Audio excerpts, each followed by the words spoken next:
el banquete económico, el gabinete económico, de Andrés Manuel López Obrador? Es sin duda un cambio de era, como bien se ha venido platicando entre ayer y hoy en la mañana, un resultado muy importante para López Obrador y para Morena, parece ser en el legislativo, en los gobiernos subnacionales, en las legislaturas estatales. Sin duda el mercado estará observando. Como hemos visto hasta ahora, el mercado le da el beneficio de la duda a AMLO de que será una transición ordenada, de que será una administración que respete los fundamentales de México, que él hereda una economía fuerte, con reformas estructurales hechas, con finanzas públicas estables. Y hasta ahora creo que lo ha hecho bien, como vimos en su discurso inicial de victoria, y además se ha festejado por parte del mercado, me parece, una transición ordenada, los festejos que le han hecho a López Obrador, los reconocimientos de que ganó democráticamente, y el mercado va a estar viendo eso en el corto plazo, para luego ver los detalles de sus políticas para evaluar el mediano plazo. Ernesto, en cuanto al tipo de cambio, pues ya se decía que el mercado tenía descontado este resultado. ¿Cuáles son sus expectativas? Ya ayer él adelantaba algunas de sus propuestas económicas, pero también tenemos este otro frente que está afectando al peso, que es el frente comercial. Ayer también Donald Trump hablaba de una posible salida de la Organización Mundial del Comercio. ¿Qué nos dices al respecto?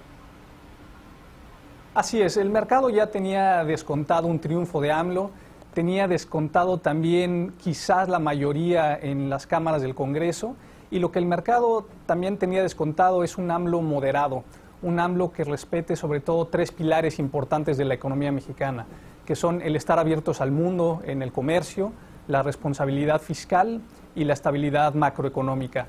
Todo eso lo mencionó AMLO en su discurso, y eso va a apoyar al peso en la medida que haya un buen ambiente para mercados emergentes.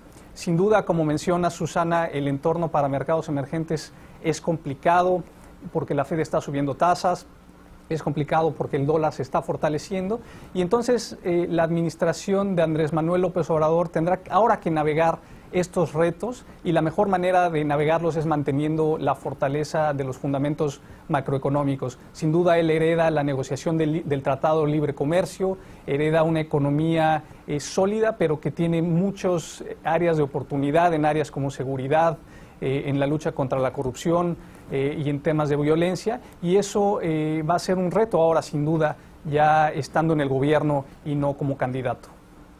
Ernesto, ustedes en Citi ya habían anticipado este resultado en sus últimos análisis. Aquí la pregunta que yo te hago es sobre la importancia de que el equipo de transición, el equipo económico del candidato ganador, tenga un acercamiento con la comunidad financiera internacional, con los inversionistas en Nueva York, para conocer más de cerca sus programas, sus propuestas. Yo platicaba con representantes de los ex candidatos Anaya y Meade, en el sentido de que ellos pues tienen o tenían más exposición hacia los mercados, lo que no tiene López Obrador. Así es, pero justamente lo que hemos visto, no solamente desde ahora, sino en el periodo de campaña, es que sí hubo acercamientos del equipo de transición de López Obrador con inversionistas extranjeros aquí en Nueva York, en Londres y en otras áreas en el mundo.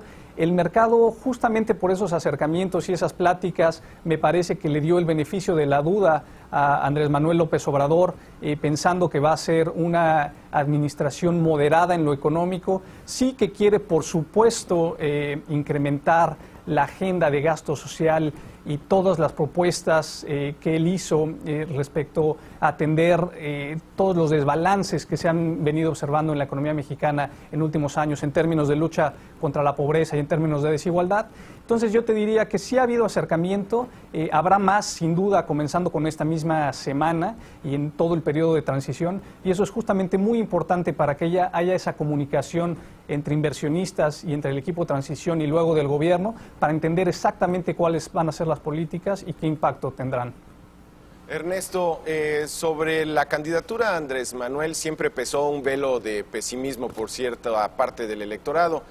¿Tú ves espacio para el optimismo económico de México en un futuro gobierno de Andrés Manuel? Sin duda hay espacio, aunque lo que hay por ahora es más que nada incertidumbre. Hay espacio para optimismo porque la economía mexicana tiene grandes prospectos y un gran potencial, como sabemos. Si se logra activar esa productividad que no hemos visto crecer de manera acelerada en México, México puede alcanzar altas tasas de crecimiento, reducir la pobreza, reducir la desigualdad, y todo en un marco de equilibrio y de crecimiento estable y sostenido.